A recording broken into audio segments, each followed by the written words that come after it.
Let's make a big impact on a wall with a very small budget. The first thing I'm going to do is go ahead and adhere my wallpaper to my large piece of foam board. Now, this peel and stick wallpaper is very forgiving, meaning if you lay it down a little crooked, you can likely just peel it back up. Line up your seams, making sure that if it has a large pattern like this one, that you are getting the pattern even. Once you've done that, we're going to measure the edges. This is a 3x2 piece of foam board, so I'm going to head outside and start cutting my wood pieces for a frame. So I love this little box cutter that has the degrees already on it. I'm going to use 45-degree angles. Once those pieces have been cut, get your sanding block and let's smooth down those cut edges. And then you're going to take these flat brackets and we are going to just drill them in. This wood is pretty soft, so I don't have to pre-drill holes. We'll take some wood filler and any kind of cracks that are at those seams, we're going to fill those in. Give that some time to dry and then sand it down. Next, we're going to paint it.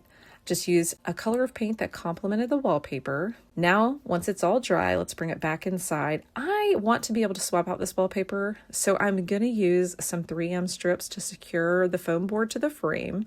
You can certainly use something like liquid nails for a more permanent solution. And then I'm also going to use the 3M strips to hang it to the wall. I love how these don't require me to have to put holes in the wall. It's also great if you rent. So we're going to attach this up, and now I have a big statement piece on my wall that was very budget friendly. I hope you enjoy. I am so excited about this project. I just got our family portrait in, and I want to build a floating frame for it. I wanted miter cuts on my frame. You can make yours flat if you want, but the way I measured was I went ahead and measured the length of the frame, and I added 1/8 inch for the width of each corner brace. So that's a total of 1/4. And then when I measured the height of the picture, it was 16 inches. Again, measure for the corner braces, add another 1/4 inch. So that frame would be 16 1/4 inches. Got my mitered cuts right here, and I'm gonna join those together and take the first corner brace, and we're gonna set it at the bottom of the two pieces right here. Then what we're gonna do is mark these 4 holes right here. The reason we want to put it at the bottom is because when our canvas frame goes in here, you won't see them. So go ahead and mark these, and we're going to do that on all 4 corners here. Next, what we're going to do is we're going to take a drill with the small drill bit and do a small pre-drill. That's going to help our screws go in. Again, we're going to do this on all 4 corners. So what I'm going to do is turn one of the frames right side up. It makes it easier than having to put the screw in while it's laying on its side. So remember, we did those starter holes, and what that's going to do is allow us to put these screws in. We're going to put all of them in on each corner and tighten them down.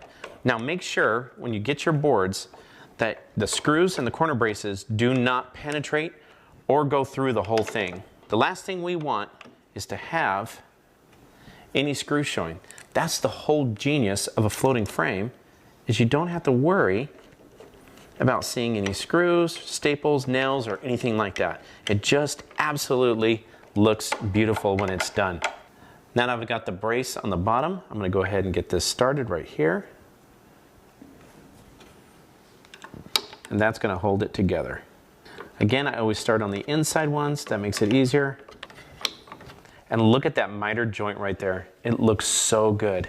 So put this last screw on. Join me as I stain.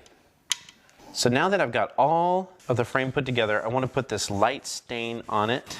And I love this stain. It just goes on so nice. Put it all the way around. Look at it blend really good. On this, I use poplar wood, better than pine, because poplar, when you buy it, it's usually very dry, and it also allows you to get very straight boards. I'm gonna let this dry and we'll be right back. Now that the stain is all dried, we're gonna put some wood joiners on here. We're gonna put 4 of them, 1 at each corner, and what that's gonna allow us to do is when we go ahead and put one end of the canvas in at one side and switch over here and put it in on the other side, it's going to help us make it flush. So now we'll just hammer them down flush with the frame and we will almost be done.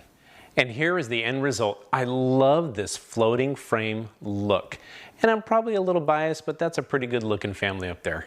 I recently ran across these great postcards I picked up while traveling, and I knew it was time to frame them.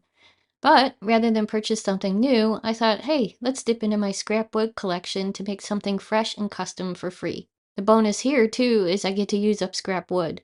Right off, I found some pieces of 3/4-inch birch plywood, which were perfect.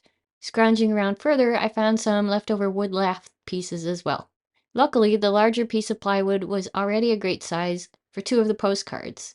Next was the wood lath, which I used for the sides to hide the edges of the plywood and also give this a shadow box type of effect. Rather than measure and measure, I marked where the plywood ended and cut the lath from there so the measurement would be exact. Instead of using any fasteners which would be seen from the side, I merely used wood glue to hold everything together. Once the sides were done, I began weighing some design options and decided to go with a piece of wood lath across the top but not across the bottom for a unique, unseen before look. A project like this is really all about creativity, using what you have and making something fabulous that no one else has. While the glue was drying, I dug around for some more scrap wood and found some 1/4-inch plywood as I needed to mount the postcards onto something. I traced the postcard onto the piece of wood and trimmed it down to size. With some spray mount lightly dusted across the back of the postcard, I then adhered it to the 1/4-inch plywood. Once my postcard was mounted, I used the wood glue to attach the little cutoff pieces to the back side. With the glue dried on the frames themselves, it was time to drill some holes in the back so I could hang them on the wall. You can certainly add hanging hardware here, but I went as simple as possible. At this point, you can stain the wood, paint it, seal it up as is, or in my case, I just left it bare. All that was left for assembly was to attach my artwork to the frames, where I again went with wood glue. You could also use hot glue for this, or if you want the art to be less permanently attached, use something removable. Okay, off to hang these up. After figuring out where on the wall I wanted these, I tapped in a few nails and I was good to go. Fabulous, right? Truly one-of-a-kind pieces that not only enhance the postcards, but make this area feel warm, which is exactly what I was going for. And all for free, thanks to my scrap wood pile. Do you have a TV that could use a little facelift? I started by heading to one of my favorite spots, Habitat for Humanity Restore. While browsing, I found several matching crown molding pieces. I measured my TV to figure out exactly what size the frame needed to be. Then I angled my circular saw to 45 degrees and made the mitered cuts. I applied wood glue to each corner and pressed everything into place.